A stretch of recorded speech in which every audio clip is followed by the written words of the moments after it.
Yan, good day sa inyo lahat mga paps and welcome back sa inyong channel. No? So meron tayong i-update or meron pang ginagawa dito isang Samsung 33 43 pala inches. No? Bali nagawa natin to, then i-recap na lang natin kung anong yung pinagagawa natin at ano yung kanyang problema. No? So bali yung model pala ng ating unit ngayon is ano siya?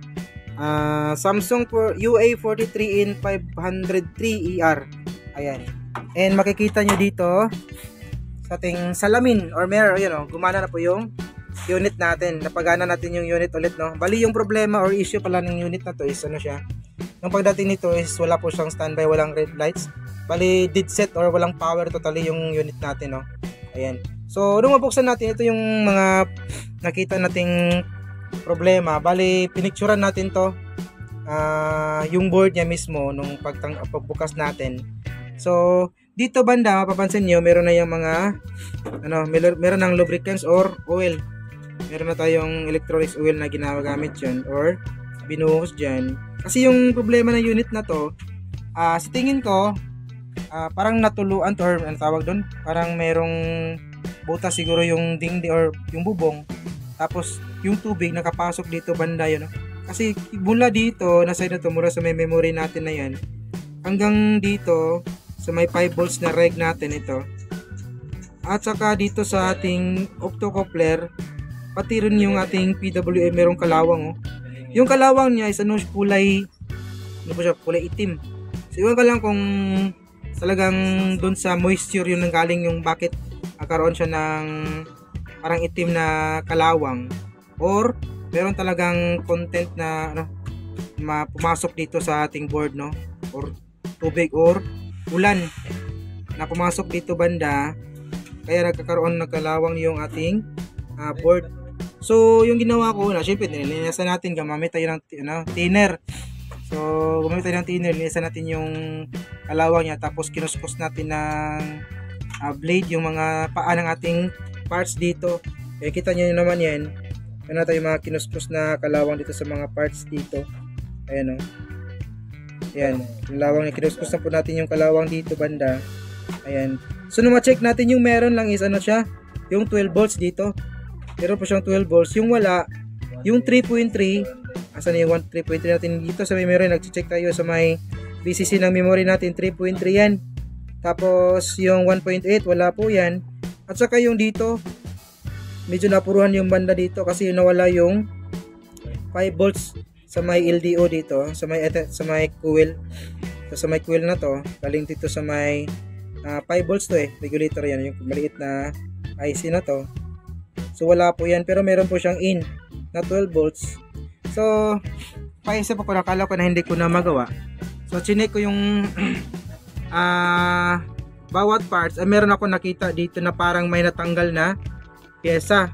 Hindi ko lang sana to bibidyohan kasi akala ko hindi ko magagawa. So nung makuha natin yung or ma-resolve natin yung problema, so ginawan ko na lang siya ng video. So bali recap lang to.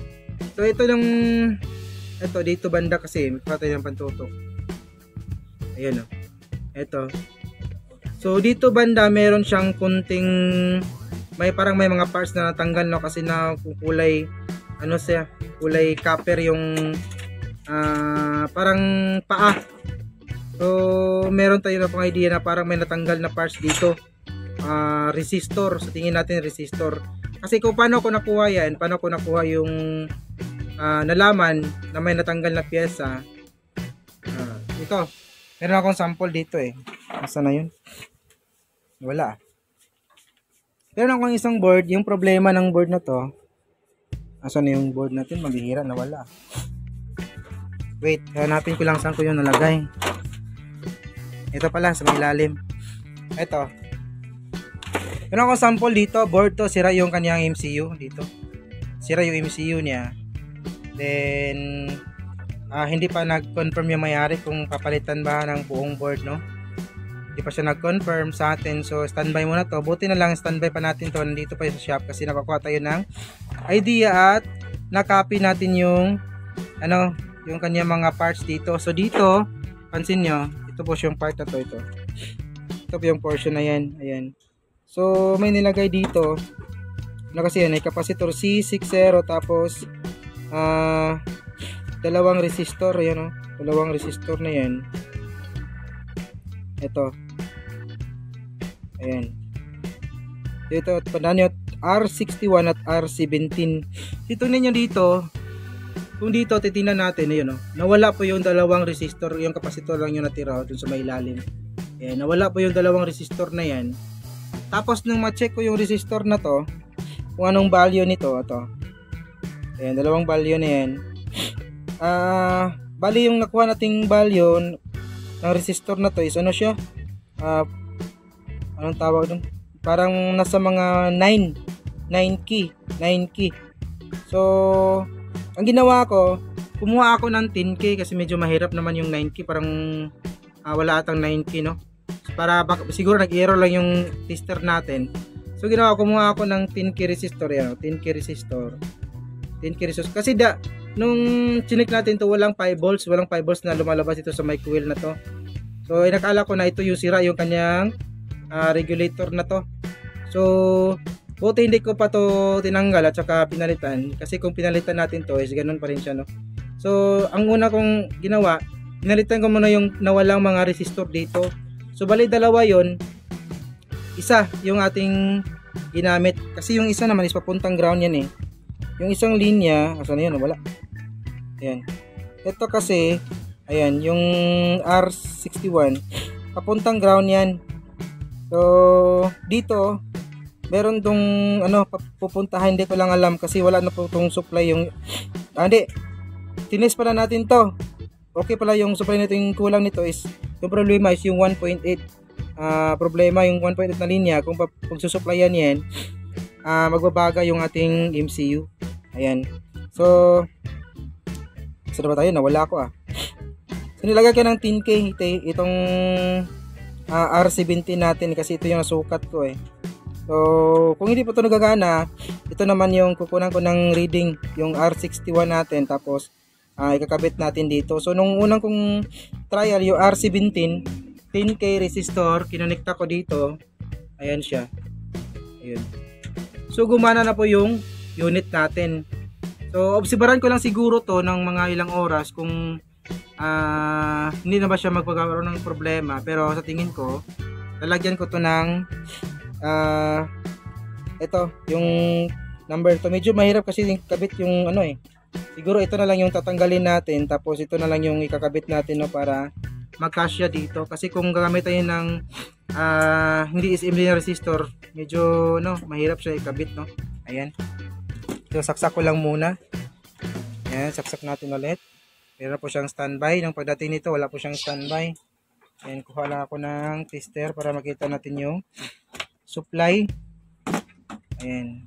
Wait lang. Ito. So, tingnan natin kung ilang supply yung dito sa may resistor na to. Ayan, meron po siyang, tutok natin.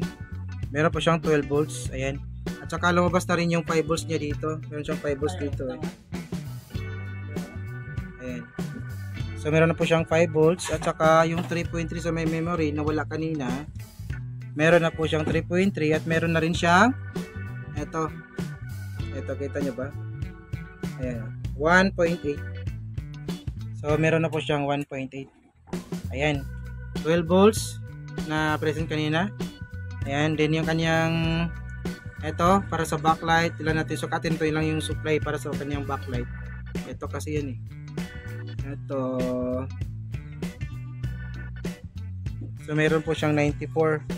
94 kasi, hindi, 94 supply yung ating ayan, backlight, no? Ayan. So, tingnan natin. Ayun. Bumukas na po yung panel natin. Bumukas na po yung unit natin. So, goods na. Ayan. Ayan, dito lang yung video natin mga paps. Maraming salamat sa mga nanood. May God be with us always. And this is your service, Ryan Cositec. See you in our next video.